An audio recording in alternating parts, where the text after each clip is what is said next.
وما لکم الا تنفقوا فی سبیل اللہ، اور تمہیں کیا ہے کہ اللہ کی راہ میں خرچ نہ کرو.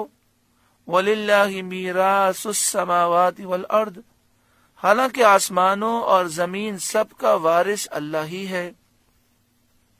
یعنی تم ہلاک ہو جاؤ گے، مال اسی کی ملک میں رہ جائیں گے، اور تمہیں خرچ کرنے کا ثواب بھی نہ ملے گا.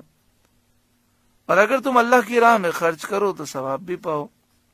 یعنی یہ فرمایا جا رہا ہے کہ آسمان و زمین کا مالک اللہ ہے، تمہیں اللہ تعالیٰ نے نائب بنایا ہے، تمہیں وقت دیا ہے کہ تم اس مال سے فائدہ اٹھاؤ، اللہ کی راہ میں خرچ کرو.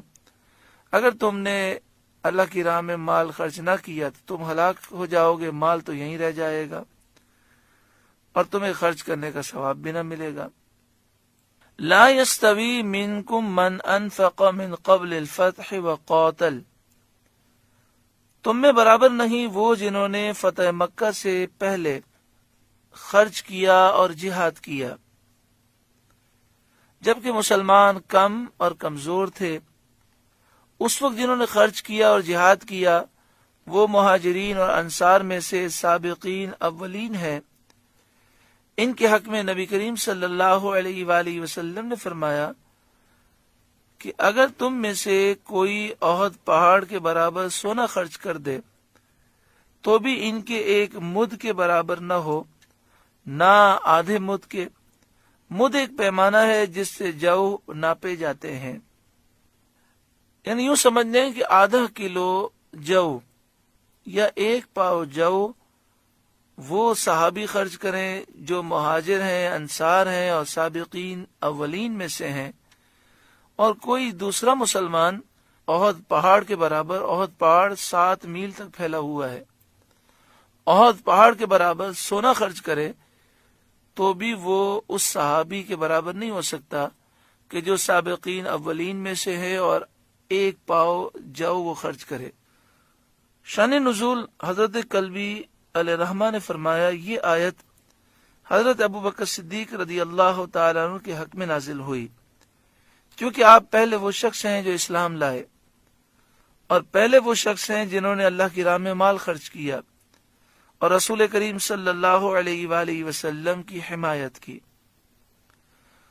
لا يستوی منکم من انفق من قبل الفتح وقاتل، تم میں برابر نہیں وہ جنہوں نے فتح مکہ سے پہلے خرچ کیا اور جہاد کیا. اولئک اعظم درجۃ من الذین انفقوا من بعد وقاتلوا، وہ مرتبے میں ان سے بڑے ہیں جنہوں نے فتح کے بعد خرچ کیا اور جہاد کیا.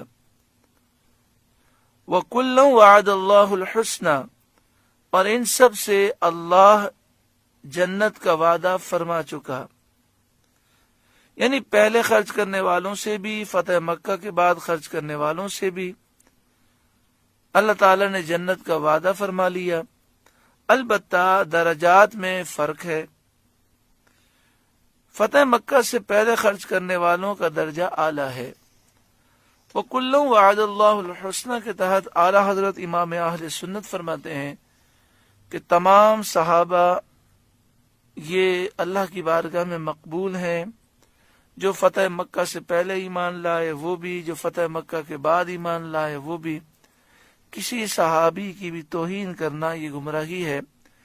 جو کسی ایک صحابی کی توہین کرے وہ اہل سنت سے خارج ہے. جو حضرت امیر معاویہ، حضرت ابو سفیان، حضرت ہندہ، حضرت وحشی اور دیگر صحابہ کرام میں سے کسی کی بھی توہین کرے اس کا اہل سنت سے کوئی تعلق نہیں ہے. اسی طرح یہ بھی یاد رکھیں کہ اہل سنت کے نزدیک ترتیب یہ ہے کہ تمام صحابہ میں افضل حضرت صدیق اکبر ہیں، پھر حضرت عمر فاروق ہیں، پھر عثمان غنی ہیں، پھر حضرت علی ہیں، پھر دیگر صحابہ کرام کے درجے ہیں. تو جو حضرت علی کو حضرت صدیق اکبر یا حضرت عمر فاروق پر فوقیت دے اور کہے کہ سب سے پہلے نمبر پر حضرت علی ہیں، پھر صدیق اکبر ہیں، پھر فاروق اعظم ہیں، تو اعلیٰ حضرت امام اہل سنت کا فتویٰ یہ ہے کہ وہ اہل سنت سے خارج ہے، وہ سنی نہیں ہے.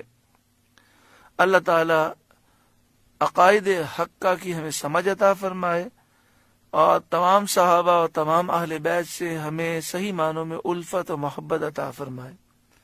حضرت ابو سفیان، حضرت ہندہ، حضرت وحشی، یہ وہ صحابہ ہیں جو ایمان لے آئے تھے اور سچے دل سے مومن ہو چکے تھے، لہذا ان کے بارے میں بدگمانی کرنا کہ نہیں یہ منافق تھے اور دل سے ایمان نہیں لائے تھے، یہ صحیح احادیث کے خلاف ہے۔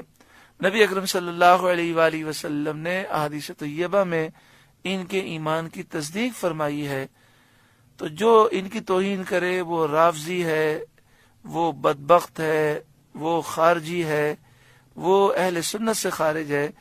جو سنی ہوگا وہ نہ حضرت امیر معاویہ کی توہین کرے گا، نہ حضرت ابو سفیان کی، نہ حضرت ہندہ کی، نہ حضرت وحشی کی، وہ کسی صحابی، کسی اہل بیت میں سے کسی فرد کی توہین نہیں کر سکتا۔ جو بے ادب ہے، اللہ تعالی ہمیں ان بے ادبوں کے قرب سے بچائے، اور اللہ تعالی صحیح عقیدے پر ہمیں گامزن فرمائے۔ وَكُلٌّ وَعَدَ اللَّهُ الْحُسْنَى، اور ان سب سے اللہ جنت کا وعدہ فرما چکا۔ وَاللَّهُ بِمَا تَعْمَلُونَ خَبِيرٌ، اور اللہ کو تمہارے کاموں کی خبر ہے۔ سورہ حدید کا پہلا رکوع مکمل ہوا۔